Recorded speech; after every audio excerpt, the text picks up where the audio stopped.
Halo adik-adik, kita ketemu lagi ya di materi pembahasan literasi ya bersama Kak Didik hari ini ya. Kita akan membahas materi penerangan umum ya untuk yang pertama ya. Oke, langsung aja lihat soalnya ya di sini bocah-bocah. Eh, PU itu adalah pengambilan kesimpulan. Nah, jadi harus ini ya, apa namanya, jelas, harus paham bagaimana kalimatnya. Oke, kita langsung aja kita bahas yang nomor satu ya. Oke, sebagian orang yang berusia muda mengonsumsi makanan dengan kalori yang lebih tinggi daripada aktivitas pembakaran kalorinya. Nah, kandungan kalori di dalam tubuh yang lebih tinggi dari aktivitas pembakaran kalori menyebabkan penumpukan kalori dalam tubuh. Kalori berlebih yang menumpuk akan menyebabkan kelebihan berat badan. Nah, berat badan berlebih itu menyebabkan tingginya risiko gangguan kesehatan. Meskipun berusia muda, banyak penyakit kronis yang tidak bisa dihindari seseorang karena tingginya risiko gangguan kesehatan. Nah, di sini cari yang pasti benar nih. Yang pasti benar. Tuh, pasti benar itu berarti harus apa? Sesuai sama soal. Nah, sama teks. Nah, jangan sampai nggak sesuai sama teks. Kalau kalian bingung pasti benar sama mungkin benar, kalau pasti benar itu ya sesuai sama teks. Kalau mungkin benar, berarti dia nggak semua pernyataan di cover sama jawaban. Nah, itu kayak gitu konteksnya. Kalau pasti benar, andaikan ada 3 syarat, tiga-tiganya diomongin. Kalau mungkin benar, dari 3 syarat yang dibahas cuma 2. Masih mungkin benar, karena kurang satu. Kalau pasti benar, harus semuanya dibahas. Nah, di sini kalau kita lihat pilihannya ya, adik-adik, dari yang A itu tingginya risiko gangguan kesehatan menyebabkan penumpukan kalori dalam tubuh. Terbalik ya. Harusnya di situ kalau kita baca penumpukan kalori mengganggu risiko, meningkatkan gangguan risiko kesehatan. Nah, berarti yang ini salah nih, yang A nggak bisa kita pilih gitu ya. Yang B, usia seseorang mempengaruhi banyak aktivitas, nggak nyambung. Di sini kita ngomongin masalah kalori sama risiko gangguan kesehatan. Jadi kalau kita baca di sini kan makin kita banyak makan kalori tapi kita kurang beraktivitas, efeknya adalah apa? Kita jadinya risiko sakitnya lebih tinggi. Nah, kayak gitu. Makanya nanti jawaban yang paling mendekati benar ini adalah yang D. Salah, maaf. Lebih ke C. Kandungan kalori di dalam tubuh yang lebih tinggi daripada aktivitas pembakaran kalori ya menyebabkan tingginya risiko gangguan kesehatan. Jadi makin orang banyak makan makanan berkalori tapi jarang beraktivitas, nah itu akibatnya apa? Dia jadi gampang atit gitu adik-adik.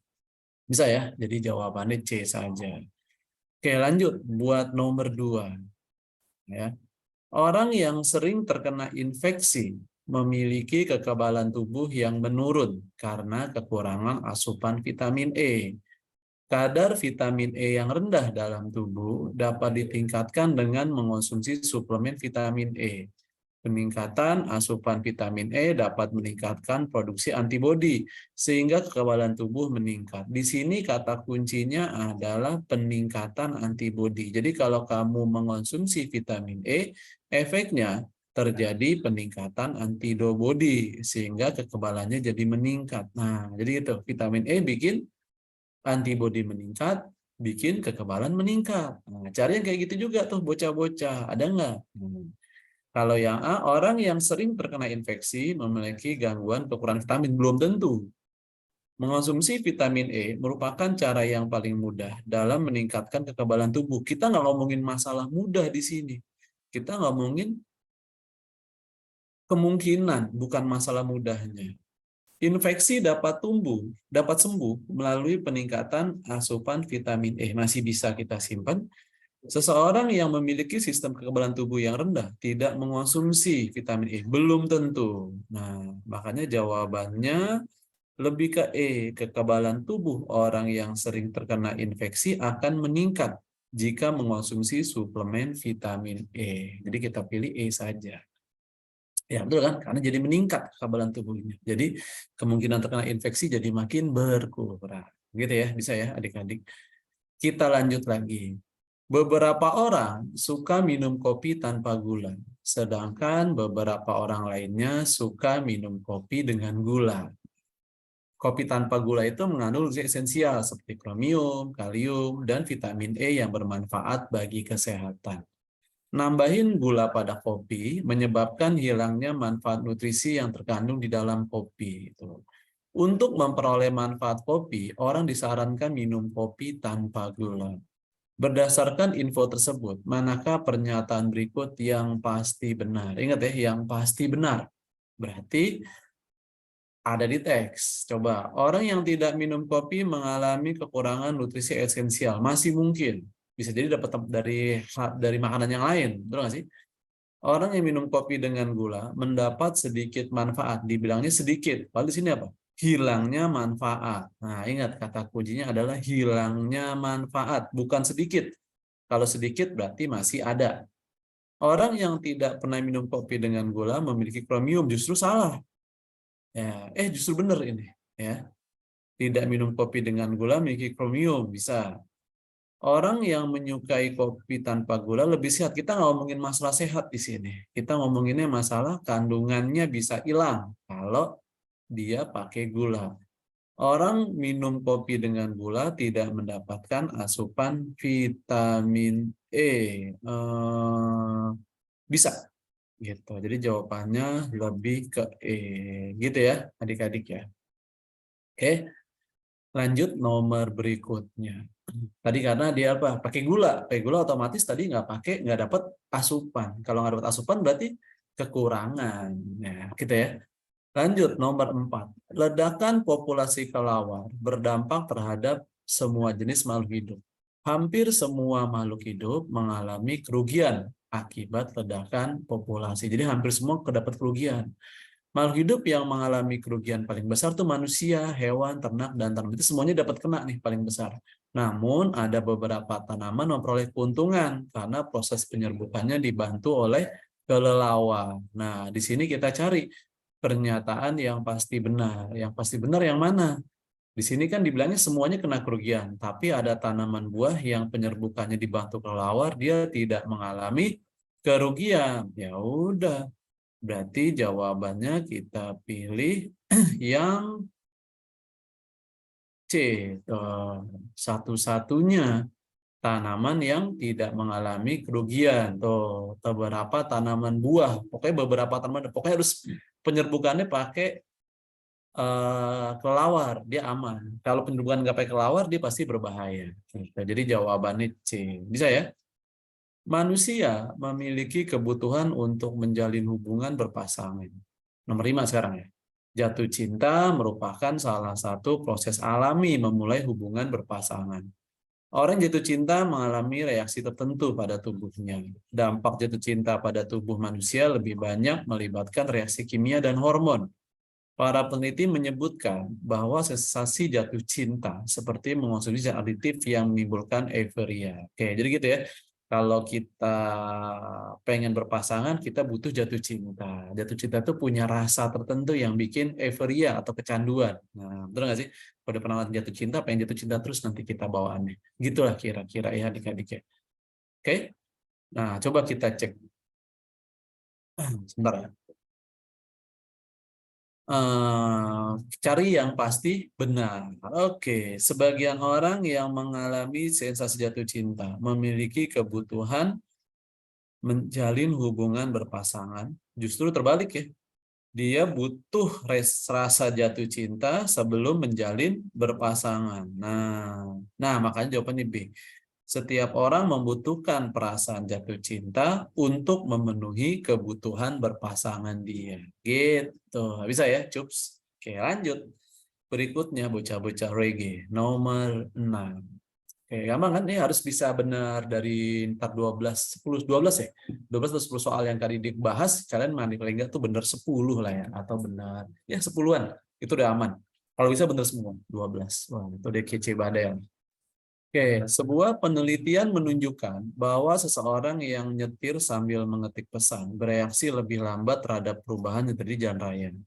Penelitian lain menunjukkan bahwa saat menyetir sambil mengetik pesan, seseorang memiliki pengalaman berkendara lebih dari 10 tahun mengalami perlambatan reaksi lebih kecil daripada yang memiliki pengalaman berkendara kurang dari 10 tahun. Jadi makin lama pengalaman berkendaranya, dia makin aman. Nah, gitu. Kayak contohnya supir angkot tuh. Supir angkot itu sambil nyetir, sambil ngitung duit, kagak nabrak lah. Bayangin. Ada sewa aja sempat minggir. Nah, itu kayak gitu modelnya. Nah, tuh bisa ya. Nah, seperti itu. Berarti di sini kita cari yang begitu, yang seperti itu. Jadi makin dia lama pengalaman berkendara, semakin dia aman. Nah, cari jawabannya. Ada nggak tuh?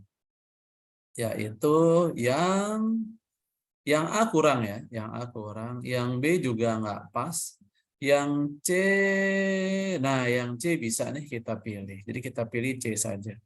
Ketika pengemudi mengemudi sambil ngetik pesan, pengemudi yang lebih berpengalaman memiliki peluang mengalami kecelakaan lebih kecil daripada yang kurang berpengalaman. Ya tadi sopir angkot, dia sampai bisa apal perjalanannya. Kalau nggak percaya, apal jalanan sopir angkot.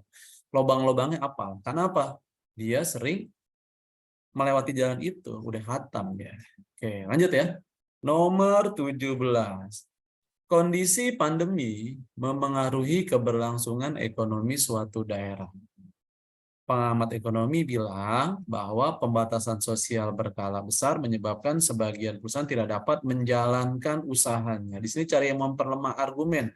Berarti kita memperlemah cari yang perusahaan tidak dapat menjalankan. Memperlemah, berarti nggak setuju. Berarti kita negasikan tidak dapat menjalankan, berarti kita negasikan jadi dapat menjalankan. Berarti sebagian perusahaan dapat menjalankan usahanya. Ada nggak? Kalau yang A justru memperkuat. Yang B itu dia bisa. B kita pilih. Nah, ini memperlemah. Ya kan? Dibilangnya berhasil bertahan. Ini kan tidak dapat menjalankan usahanya. Berarti B memperlemah. Yang lain semuanya nggak nyambung. Oke, bisa ya adik-adik? Lanjut nomor 8. Ahli lingkungan A bilang, abrasi pantai akan parah ketika hutan bakau mengalami kerusakan. Ahli B bilang, penanaman bakau berpotensi gagal jika abrasi pantai tidak dapat dikendalikan. Jadi di sini hubungannya abrasi ke kerusakan hutan bakau. Di sini hutan bakau terjadi gagal kalau ada abrasi. Di sini abrasi gagal kalau nggak ada hutan bakau. Jadi mereka ini dua-duanya nggak bertolak belakang. Yang satu nyalain hutan bakau, yang satu nyalain abrasi. Nah, kayak gitu. Tapi di kesimpulan di hasil penelitian bilang peningkatan arus gelombang laut secara besar-besaran ke daerah pantai berpotensi menyebabkan abrasi pantai. Nah, di sini udah nggak ngomongin masalah hutan bakau, guys. Makanya kalau kita pilih jawabannya tidak relevan. Kenapa? Ya tadi dia nggak ngomongin bakau, ngomonginnya abrasi doang, sama gelombang udah beda. Di sini kalau kita bikin A sama dengan B, gitu misalnya ya. Di sini A sama dengan B, gitu ya. Di sini B sama dengan A. Tapi tiba-tiba di soal C sama dengan A. Kagak nyambung, guys. Oh, nggak nyambung. Ya kan? Jadi kita pilih E saja yang tidak relevan. Oke, nomor 9 sekarang. Ya, paham yang tadi ya? Nomor 9. Pada tahun ajaran yang lalu, jumlah guru yang mengajar di sekolah X memadai untuk mengajar seluruh siswa. Pada tahun ajaran ini, jumlah guru yang mengajar di kota X tidak memadai untuk mengajar seluruh siswa. Manakah pernyataan berikut yang paling mungkin menjelaskan perbedaan kondisi tersebut? Nah, katanya gitu. Dulu gurunya cukup, sekarang nggak cukup. Gara-gara apa? Pakai logika aja coba. Dulu di sekolah itu gurunya cukup buat ngajar. Nah, sekarang guru di sekolah itu nggak cukup buat ngajar. Nah, kenapa bisa gitu? Sederhana. Pasti gara-gara apa? Siswanya nambah. Betul nggak? Kalau ruang kelasnya nambah, siswanya nggak ada, ya guru ngajarin siapa? Kan guru kaitannya ke siswa. Makanya jawabannya kita pilih B. Jumlah siswa di sekolah X pada tahun ajaran ini mengalami peningkatan. Gitu adik-adik. Ya, bisa ya? Soal CUPS nih, bisa. Soal logika doang. Lanjut. Nomor 10. Pekerjaan sebagai ahli teknik perminyakan adalah pekerjaan yang memiliki tingkat pendapatan yang lebih tinggi daripada profesi lain di Indonesia. Makin tinggi tingkat pendapatan suatu pekerjaan, makin banyak orang yang melamar. Jadi ingat, makin tinggi tingkat pendapatan, makin banyak yang melamar. Di sini dicari sama dia. Manakah yang paling mungkin menjadi akibat dari tingginya tingkat pendapatan pekerja ahli teknik perminyakan? Gitu. Kenapa bisa begitu? Nah, ya tadi kan makin tinggi pekerjaan, makin banyak yang lamar. Berarti apa? Persaingannya makin tinggi. Ada nggak tuh? Makanya jawabannya yang D. Tuh, pelamar pekerjaan sebagai ahli teknik perminyakan harus bersaing ketat. Gitu. Lanjut, nomor 11. Oke, kita ambil nomor 11 saja nih sepertinya. Karena nomor 12-nya jatahnya bagian numeriknya. Oke, Kak Ian nih biasanya nanti ya. Kinerja guru SMA secara umum mengalami peningkatan pada setahun terakhir. Menurut Kepsek, peningkatan ini terjadi setelah para guru mendapatkan pelatihan kompetensi di tahun ini. Ingat kata kuncinya mendapatkan pelatihan kompetensi. Cari yang setuju. Memperkuat argumen. Oh, berarti logikanya orang yang dapat kompetensi nilainya bagus, orang yang nggak dapat kompetensi nilainya jelek. Nah, cari yang kayak gitu.